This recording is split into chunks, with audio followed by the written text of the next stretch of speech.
I'm a police officer in South Italy. I've been doing this since I was 22. For the most part, it's not as exciting as it's cracked up to be. Not a whole lot happens in my county. Usually, the worst calls are disturbance calls or an occasional shoplifting, with something a little more serious sprinkled in there once in a blue moon. I've done just about every possible shift there is. I did my time on the night shift, and there were definitely some weirder calls during the night shift than the day shift. But this one time, I was working the night shift, and I didn't get any calls. I was just cruising on a quiet road with no streetlights and woods on both sides. I saw the reflection of taillights suddenly approaching on the right-hand side of the road on the grass. As I got closer, I saw that the driver's side door was open. I started to veer onto the grass as I slowed down, fully planning on getting out to see if the driver needed assistance. I saw someone step out of the car, stand by the door for a second, then start to run into the woods. I radioed the codes for a suspicious person or vehicle, then got out of the car with my flashlight on and my hand on my holster, just in case. In this situation, I had to expect the worst. I got to the front door of the car and looked inside, half expecting to see someone else sitting there, but the car seemed empty. There was a seriously foul odor emanating from inside the car, though. It smelled like a rotting animal. I called out to the woods, asking if anybody's there and needs assistance, and I stepped to the tree line, waving the flashlight around. I went back to the car to take a closer look inside the passenger side. There were multiple bloody tissues and paper towels on the floor on the passenger side, as well as the rear seats. They were soaked in blood. The entire papers were dark red. At some point while looking inside the car, I heard footsteps inside the woods. I spun around with my flashlight and yelled, "Come out of the woods." I didn't see anyone. Someone was hiding in there, and that was confirmed when I heard a deep voice somewhere beyond the trees and shrubs. I had no idea what the voice said. I responded, saying, "Show yourself, are you hurt?" I prepared to unholster my gun as I walked a little closer. I repeated myself, asking, "Are you hurt?" No response. The voice I heard before didn't sound like a person in pain, bleeding out. Additionally, why would they run into the woods upon seeing a police car? Something was way off. I went back to the car and requested assistance. I noticed, as I investigated the car further, that it had no plates. When I went back inside the rear, I found something that made me almost puke from shock. There was something heavy wrapped in bloodied paper towel. I unwrapped it with my gloves on to find a severed hand. It took me a hot second to realize what it was because it was completely dark red, soaked in blood. Now, this situation went from a 5 to a 10. I radioed that there was a possible murder and needed backup. I now put my cruiser's lights on to help other officers more easily identify my location. When backup arrived, we did a thorough search of the woods, looking for possible blood trails. Nothing, though. There were not even any blood trails leading from the car, which meant that the hand and blood on the tissues I found may not have been from the person who I saw run into the woods. Eventually, the K9 unit had to come and search for the person. Hours upon hours went into the search, well past dawn, turning up nothing. The vehicle was taken into custody. It had been reported stolen by a resident of a nearby town, who said he had no idea who could have stolen his car. Fingerprints had been collected from the steering wheel, and DNA testing had been done on the hand. There was not a single match to anybody in the database. To this day, there was never any progress in finding out who the driver of that car was and whose severed hand that was.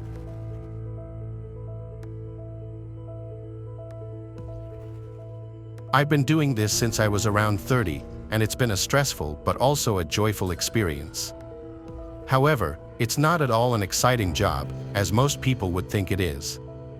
I won't disclose the name of the actual town I lived in, but it was one of those towns that wasn't too safe but wasn't too dangerous. I would most of the time be doing the night shifts, where the chances of crime slightly increased. Most of the time, you'd mainly get calls of people shoplifting and maybe even occasional break-ins. Every once in a while, I've been on several calls that had to do with both those kinds of things, but for the most part, it wasn't anything life-threatening. Throughout my time as an officer, I've definitely had to deal with stressful situations, but this incident takes the prize. There was this one night where I didn't receive any calls and was just cruising down the road with no cars and no street lights. As I'm driving, I then see up ahead these orange reflectors that appear to be blocking the road in front of me. Beside these reflectors was a parked unmarked car with its headlights turned off. As I got closer, I realized that these reflectors I was seeing were traffic cones. All of a sudden, a man got out of the car and slowly approached me. He looked to be in his early 20s and wore what appeared to be a police uniform that wasn't part of our town. I got out of my car to ask what was going on, and he apologized, telling me that I had to go around the other way in a direct tone. I asked, "What's your name, son?" He replied with "Officer Tom," and that he had been assigned to close the road. Right away, I started to have suspicions of him. Even though he was in uniform, it still didn't seem official. What I mean by this is that he didn't have equipment on except for a radio and a gun case. When I confronted him about this, he claimed that he was under-equipped and that he worked for a county that I'd never heard of. This instantly made me suspicious, as there were many red flags in his story. Despite the flashing lights coming from his unmarked vehicle, I knew there was a good chance he was a fake cop. Eventually, I scoffed at him, declared that I was not stupid, and told him to put his hands behind his back. However, he didn't budge and didn't even look scared or guilty. He just stood there staring in my direction with a blank expression on his face, as if he were doing something mundane like taking out the trash or raking leaves. Suddenly, I heard what sounded like a twig snap from behind me. I turned around and saw this very tall person wearing a white ski mask, with a fire axe in his hand. I instantly drew my gun while screaming, telling him to put the axe down. He didn't comply, and that's when I heard and saw movement coming from around the tree line. I yelled out for everyone to come out of the woods with their hands up while still keeping my eye on the guy with the axe. Long story short, about 10 or so people wearing these scary masks emerged from the woods with their hands up. A few seconds later, the phony cop said to me in a smug tone, "I think you should probably leave." Without hesitation, I got in my car and drove back the way I came while radioing dispatch for backup. I'd say I drove back to the police station so fast that I didn't care what the speed limit was. The station had dispatched several units to the area I was in. However, like in many unfortunate situations, whoever was there disappeared into the woods. We ended up recovering the car, which had been stolen from towns over. There was an open investigation that lasted for about a week before it was closed, as we couldn't find any more info. I'm still not sure what it was that I encountered that night, but I believe it was an ambush meant to trap unsuspecting victims. Given that I was a police officer, I had some advantage, which is why they let me go. This just goes to show you how hard our jobs can really be. A few months later, a woman and her boyfriend went missing in the exact same area. Their car was found, but they weren't. The news said that they likely got lost while walking through the woods, but I've always wondered about that.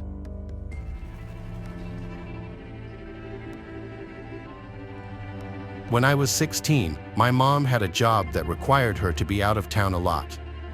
Because of this, my dad would often take me out to eat for a good part of my teen years. I remember one night we both decided to go to KFC for dinner. It was around 6 p.m., and my dad had just finished up his shift at work. Back then, my dad worked as a police officer and, at least at the time, would work pretty normal hours. Anyways, we went to KFC and got our usual. On our way back home, I remember we were pretty deep into a conversation, though I don't remember what it was about. After a while, I noticed my dad wasn't really responding anymore. We were fairly close to our house, but still on main roads before we needed to turn into our neighborhood. At first, I thought he just lost interest, but I glanced across and noticed he was permanently looking in the rearview mirror. I asked him what was up and he mentioned how the car behind us had been following us ever since we left the KFC parking lot. I remember glancing behind us and sure enough, some blacked-out SUV was tailgating us. My dad mentioned how we needed to verify if this car was actually following us.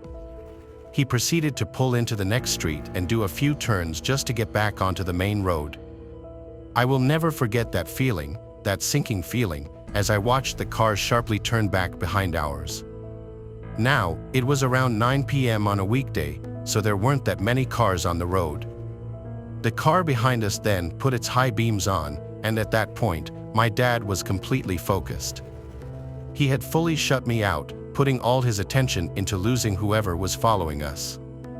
A few minutes of this went by when he told me to grab his phone from his pocket, call someone in his contacts, and put it on speaker.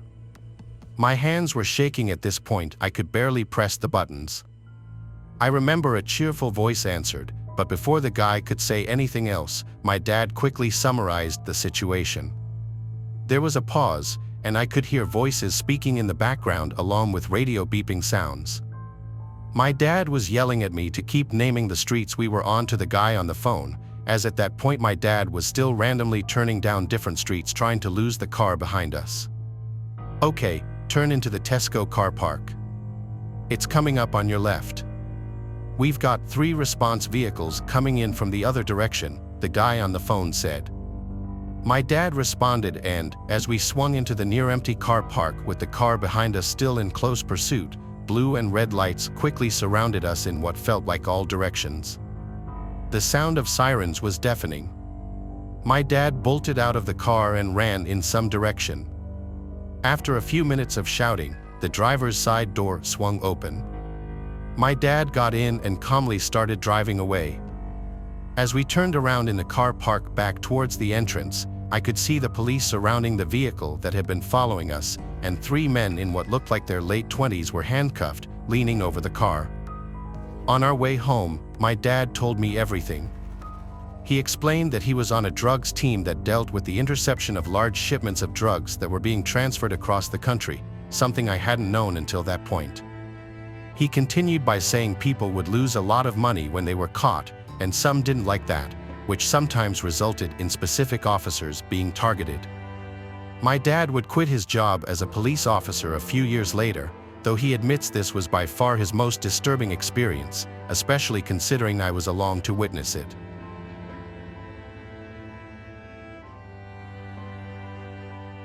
My family and I live throughout the middle of Georgia. Not many stories come out of this area, and this one I'm about to share makes us glad of that fact. My cousin, who we all called Tony, has been a police officer for 5 years. He went into the force bright-eyed and optimistic, I guess like so many do. It sounds corny, but he genuinely wanted to make a difference and help improve the lives of the people in his community. One day, they got an alert from a house somewhere between Macon and Roberta. To hear Tony tell it, it was a place that people had thought was abandoned for years. It gives you an idea of the state the house was in. Anyway, when they arrived, an older gentleman was sitting on the steps outside the front door with his hands in his pockets.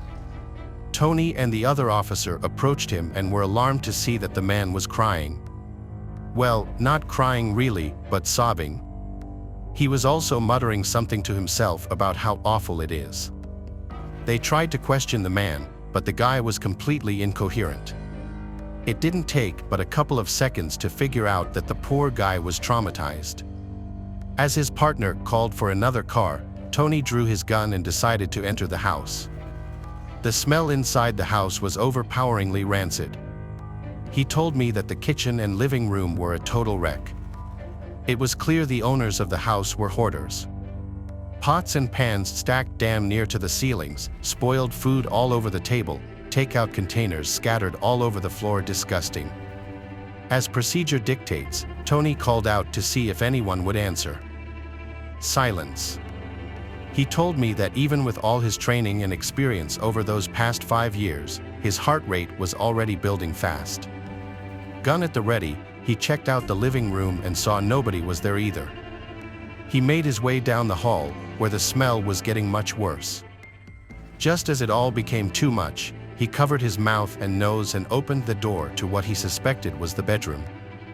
In the bed were two corpses, gray-skinned and covered with flies. Despite his churning stomach, Tony decided to go in for a closer look, a decision he said he's regretted since. One of the corpses was male, the other female. The skin on their faces was already starting to fall off and the flies were flying in and out of their mouths. Some were landing and sitting on their eyeballs. As Tony inspected the female's corpse, he was horrified to find that she was holding an even smaller dead body, an infant. It wasn't until a large cockroach crawled out of the dead infant's mouth that Tony ran outside the house, tumbled over, and threw up his lunch all over the steps the man had been sitting on. When the other cars finally arrived, they were able to do a more thorough inspection. The older man that Tony and his partner had met when they first arrived was a former co-worker and friend of the dead man. They'd worked together at a peach packing company. The man hadn't shown up for over a week, and he'd gone to their house to see if he was okay. The poor man had been the first to see that horrible sight in the bedroom. The story that they put together was that the wife and husband had at some point become addicted to opioids after some kind of operation a year or so before. They had started abusing painkillers together, and the addiction grew and grew until they started shooting up and snorting heroin. Their daughter, who wasn't more than a couple of years old, had died of neglect. When the husband and wife discovered their baby's corpse, they finally broke completely and decided to end themselves. The coroner found enough heroin in both their bodies to kill them twice over. Tony's still on the force, but he started drinking a little too much after that. He's been going to therapy, and he's since managed to get his drinking under control, but almost every time we talk, he says that he still has nightmares about that poor child's corpse. And in his nightmares, the baby's still crying.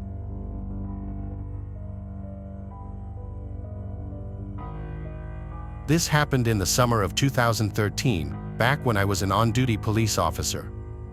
I've been in the police force for several years, and you'd often have to respond to calls you didn't want to. This ultimately led you to see and hear some disturbing things you couldn't even imagine. I've dealt with many different calls that range from abusive exes to full-on crime scenes. However, there was this one call I would never forget, and it was actually the call that made me quit.